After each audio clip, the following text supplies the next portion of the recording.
Chapter 2. Monday night at King's Pyland.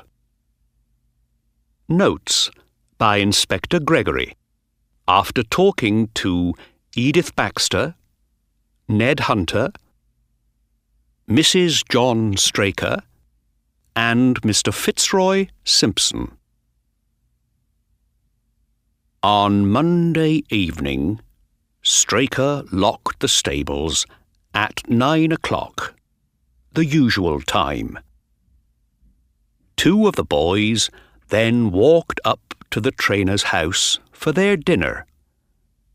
But the third boy, Ned Hunter, stayed in the stables to watch the horses.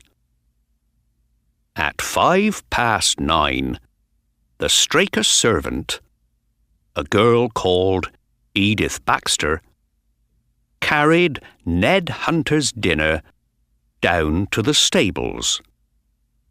The dinner that night was a hot meat curry. Edith was nearly at the stables when a man called out to her. He came up to her, and she saw a tall man in a grey suit and a hat, and a red and black scarf. He carried a big walking stick, and Edith felt afraid of him. "Where am I?" the man asked. "What is this place?" "This is King's Pyland training stables," she said. "Good," said the man. "Now, a stable boy sleeps here every night. Is that right? And I think you're taking his dinner to him now." He took an envelope out of his pocket. "Please, give the boy this, and you can have some money for a beautiful new dress." Edith did not take the envelope. She ran past the man to the stables and up to a small open window. She always put the boy's dinner through this window, and Ned Hunter was there, ready to take it. "Oh, Ned!" Edith cried. But before she could say any more, the stranger came up behind her. "Good evening," he said through the window to the boy. "I want to talk to you." "Who are you? What do you want?" Ned Hunter said. "I want to make you rich, boy," the stranger said. "You help me, and I help you. You have 2 horses in for the Wessex Cup, Silver Blaze and Bayard. I hear that Bayard is the better horse, and that you stable boys are putting your bets on him to win. Am I right?" "I'm not saying anything," cried Ned Hunter. "We don't talk about our horses at King's Pyland, so get out. I'm getting the dog now." Ned ran across the stables to get the dog, and Edith began to run back to the house.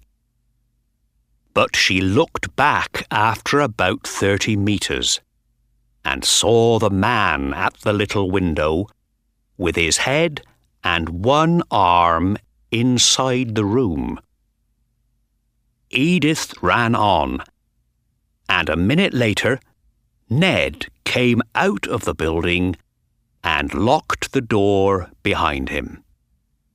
He ran all round the stables with the dog, but the man was gone. Ned Hunter told the trainer and the other boys about the stranger. But no one saw him again. The next thing happened at 1 o'clock in the morning, when John Straker got out of bed. "What's the matter?" said his wife. "Where are you going?" "To the stables," Straker said. "I can't stop thinking about that stranger. I just want to have a look around." "But it's raining. Wait until the rain stops," she said. No, Straker said. "I want to go now." He left the house, and Mrs. Straker went back to sleep. At 7 in the morning, she woke up, but her husband was not there. She quickly got up, called the servant, Edith, and they ran down to the stables. They found the stables unlocked. Straker was not there, and inside, on a chair, Ned Hunter slept like a dead man. Silver Blaze was gone, and his stable door was open. They called the other 2 boys from the room over the stables. They were good sleepers and heard nothing in the night. Nobody could wake Ned Hunter, so the 2 women and the boys ran out to look for the trainer and the horse. 500 meters from the stables, they saw Straker's coat on a small tree. Down the hill, just past the tree, they found the trainer. He was dead. There was a long cut in his leg, and his head was broken in 3 places. In his right hand, he had a small knife with blood all over it, and in his left hand, he had a red and black scarf. Edith Baxter knew the scarf at once, and later, so did Ned Hunter. "It's the stranger's scarf," he told us. "When I went to get the dog, that stranger was still at the stable window. He put something in my meat curry to make me sleep. I know he did. Edith saw him with his arm through the window." Ned Hunter was right about his meat curry. There was some of his dinner left, and we found a lot of opium in it. That's why Ned slept like a dead man. What about the horse?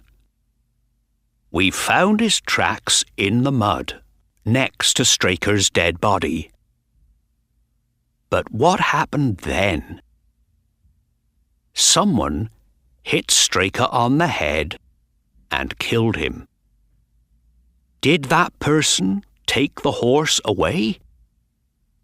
Did the horse run away?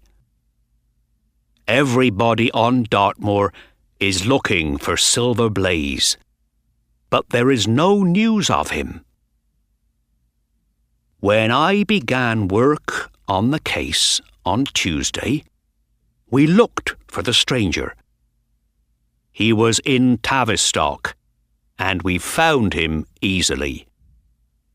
His name is Fitzroy Simpson. He lives mostly in London and makes his money at the races, taking bets.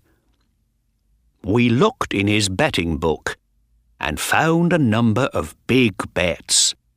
£5,000 against the favourite for the Wessex Cup.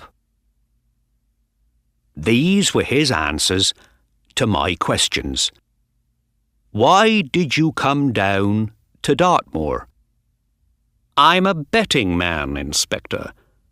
I need to know about the horses for the Wessex Cup. Silver Blaze, Bayard, and Desborough. the horse at Silas Brown's stables. He's the second favourite for the race, you see. Did you go to the King's Pyland stables late on Monday evening? Yes, I did. I just wanted to ask the stable boys some questions.